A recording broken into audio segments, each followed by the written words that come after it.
Buddhist prayer beads, typically called malas, are a very important tool inside Buddhism. A lot of practitioners like it because it helps them inside their daily practice. So what are they exactly, and how do you go about using them? You've likely seen two major types of these malas. Now there's many different types out there, so I'm just covering two major ones today. So the larger one you've likely seen are usually made up of 108 beads and also one extra larger bead, so typically 109 in total. The 108 beads is very symbolic. It means everything from 108 vexations or defilements, so a variety of different, maybe unwholesome things. So as we go through in our daily practice, which I'll talk about in this video, you're actually eliminating or countering that defilement or vexation as you're going through with something very wholesome, maybe reciting a Buddha's name or a sutra. And so as we're going through, we're doing our practice that way. Now, the smaller ones, they are typically around 18 beads and they're worn around the wrist. So very much a fashion statement in some ways. It can signify you as a Buddhist, but they're very easy to get to. Now those ones are 18 beads as I mentioned, and we call them arhat beads. The 108 bead ones, typically called Buddha beads, and the 18 bead ones are arhat beads for the 18 arhats when the Buddha was alive. Now when we're talking about these particular beads, they can be made up of many, many different materials. You likely have seen them, different colors, maybe some are plastic, maybe some are made out of stone, some are made out of wood. So many different types of ones out there. The ones that you use are usually very individual to you, which one really feels right to you, which one is going to work great for your practice. There's no hard and fast rules about which ones you should actually use as far as the material.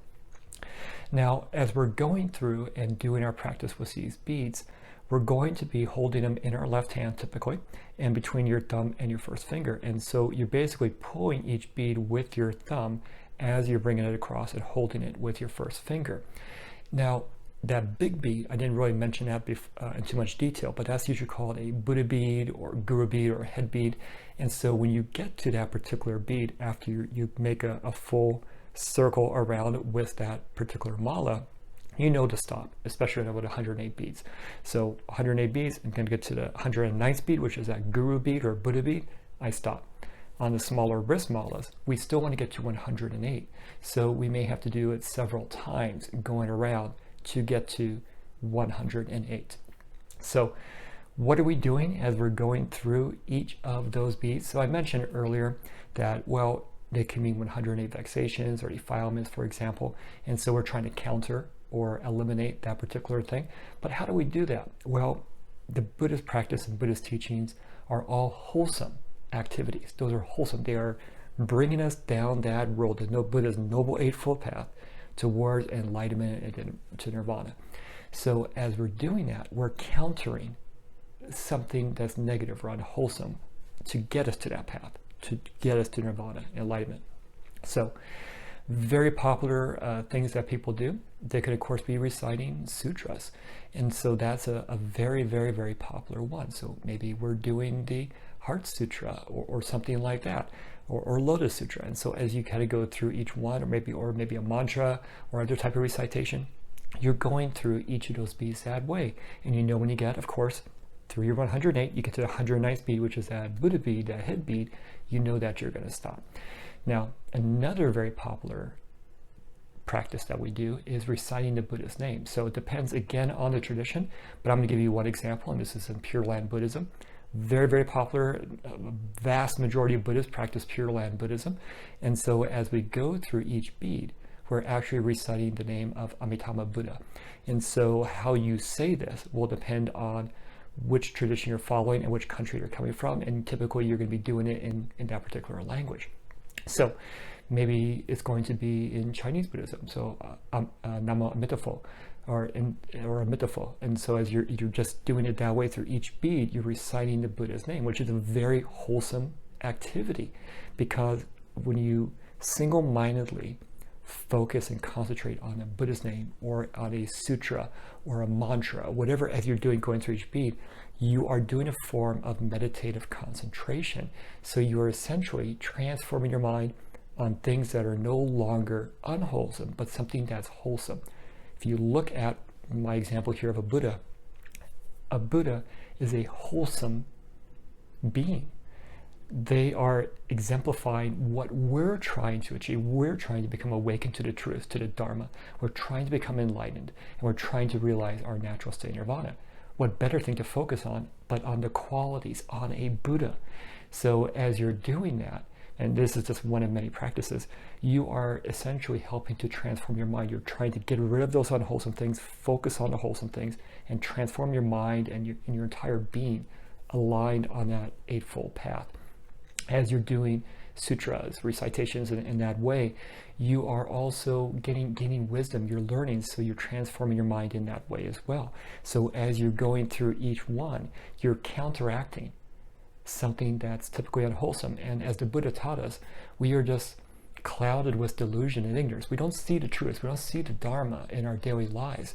And even as Buddhist practitioners, as laypersons, it can be very difficult for us as we go through daily life. We may not realize that we are actually delusional or ignorant to the truth as we interact with things, even though we may be Buddhist practitioners. So as we do reciting sutras or of a Buddha's name, we are going, oh, wait a minute, that was something I did today I didn't even realize. This is how I need to transform my thoughts, my speech, my actions. That's in accord with the Buddha's Dharma. And that's a really good or great practice as we're going ahead and doing this very, very simple practice of going around these beads. It's helping us in this very meditative concentration portion because we're single-mindedly focusing on that sutra, that Buddha, whomever, and we're going through.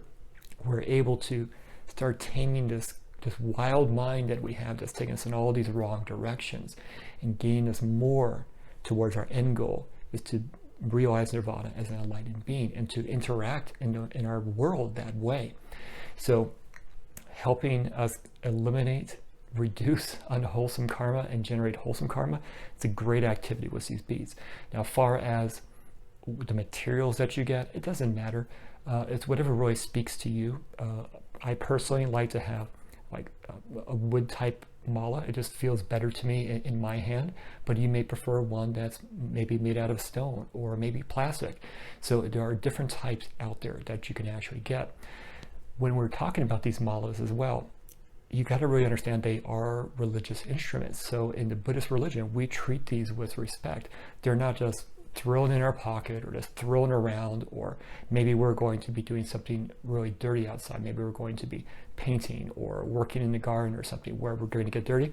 Well, I'm going to take my wrist mala off. I'm not going to get that dirty. It's a religious instrument because it is treated with respect. You can almost think about it as something that helps us do something wholesome, good, that gets us towards enlightenment. So would you really want to damage that or get that dirty? No, this is something that's helping us. So we treat it with respect. Those 108 bead malas, typically people will have them in a container or maybe inside a pouch just to keep them protected. In worst case scenarios, yeah, absolutely, you can keep them in your pocket or something to that effect, maybe like a little pouch inside your pocket, just to keep them protected. You typically don't see people wearing them around their necks, although you will. So it just depends. Typically that may be if they are in some type of religious activity in Buddhism. They may have it around their neck. But that's going to be more, I think, the exception rather than the rule. For most people who use the 108 bead malas, they typically have that at their altar inside their home, and they usually wear the wrist malas or smaller ones when they're out. Now the 108 bead mala can be wrapped around your forearm, your wrist as well too. So if that worked for you, great. But remember, we're treating these with respect as a religious instrument that's helping us towards becoming an awakened person. Now, where you get these, is there any like blessings on them and stuff like that? Well, you can get these from a wide variety of places, of course online as well too. If you are going to a Buddhist temple regularly, they sometimes have essentially like a gift store or a store where you can actually purchase these. Fantastic. That's a great way to not only support your temple, but you're gaining from obviously your temple, and it's going to be something that they recommend. So you might be getting one that's perfect for your particular tradition. When you take the triple gem, for example, become an official Buddhist, depending on the tradition, they may even give you a wrist mala. For example, when I first took the triple gem, we all got wrist malas from our temple, from the abbot. So these are many different ways you can start off, but again, it really depends on what material feels right to you. as long that it's in conjunction, it works with your particular tradition that you're following. So don't go, well, I have to buy this $100 expensive mala to be like a real Buddhist. No, you don't have to do that. So paying more for a mala doesn't make it any more quote unquote powerful or effective for you. They are a tool, a religious tool that we're using to help us transform our conduct, wisdom, and concentration, the parts of the Eightfold Path, so that we can become an awakened being, a enlightened being. But at a minimum, to slowly start transforming ourselves so we stop generating unwholesome karma and start generating wholesome karma. So you can use them in that way. So don't go, yeah, I have to go from this online store, from this person said, oh, these were blessed by some monk far away. No, you don't have to do that. Now, is there any type of actual sayings, from the Buddha saying you have to use a mala? No. So there are, some stories about this, but there's nothing really saying that you have to use a mala. So if you don't want to use it, you don't have to. But you're going to find that a lot of Buddhists actually really like them because they help keep you single-minded and focused as you're doing recitations, mantras, chanting the Buddha's name, for example. It helps keep you on track and you know when to start and when to stop. So they're not so dissimilar in some ways than you might find in other religions, but we're using for a particular purpose to transform our conduct, our wisdom, and our concentration that's aligned on the Buddhist path.